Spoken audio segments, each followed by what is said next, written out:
beberapa ulama menyebutkan ini berdasarkan persangkaan saja. Ya, tapi persangkaan ini ada yang persangkaan berdasarkan keyakinan, ya, artinya persangkaan yang kuat, ada yang berdasarkan persangkaan yang lemah. Nah, di sini ada empat kriteria agar kita bisa membedakan kira-kira si fulan ini ketika terkena musibah ini termasuk hukuman ataukah termasuk ujian untuk meningkatkan derajat. Ada 4 kriteria. Yang pertama, ini berdasarkan keyakinan. Yang pertama, kalau seandainya orang kafir itu tertimpa musibah, kira-kira yang mana? Atas dosa ataukah ujian untuk meningkatkan derajat? Dosa, nggak mungkin. Kalau ini sudah pasti. Jadi kriteria yang pertama untuk membedakan musibah yang menimpa manusia, ya, kalau seandainya yang terkena musibah itu adalah orang kafir, selesai. Artinya bisa kita putuskan bahwasanya ini adalah sebagai hukuman yang Allah Subhanahu wa taala segerakan di dunia. Ya, itu sudah pasti.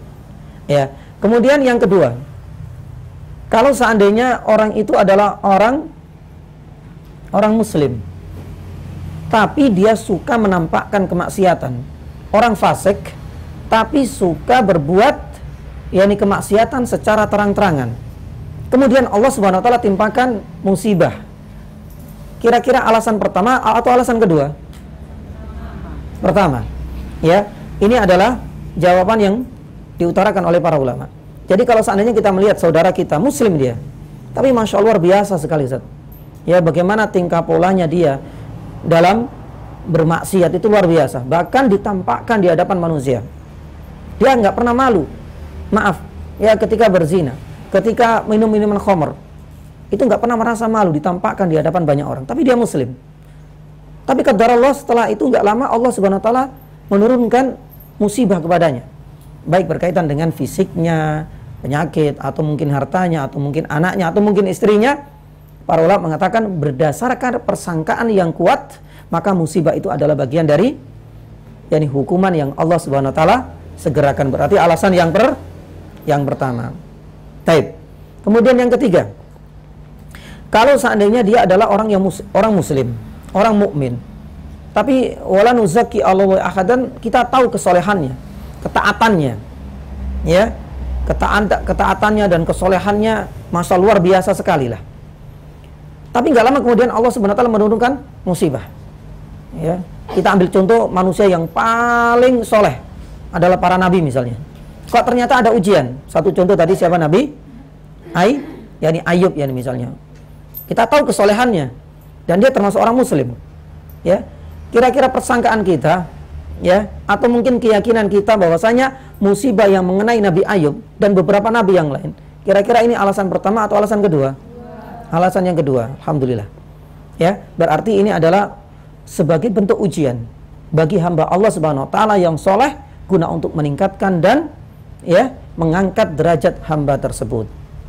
Kalau yang keempat ini orang muslim, orang mukmin yang terkenal kesolehannya, tapi ketika Allah Subhanahu wa taala menimpakan musibah, ya, dia nggak bisa sabar, baik dengan lisannya atau dengan hatinya atau dengan seluruh anggota badannya. Dia selalu berkeluh kesah.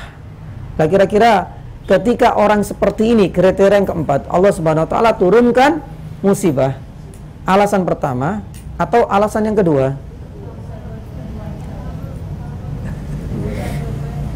Bisa dua-duanya? Satu atau dua?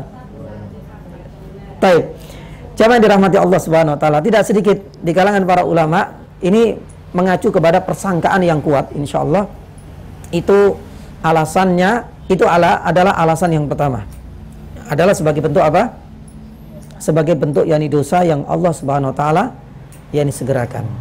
Berarti dengan kata lain jamaah dirahmati Allah Subhanahu wa taala, kalau seandainya kita dengan masya Allah solehahnya kita atau solehnya kita, kemudian kita terkena duri saja, kok ternyata kita nggak sabar, berarti ada kemungkinan besar ini adalah karena dosa yang kita kerjakan jamaah.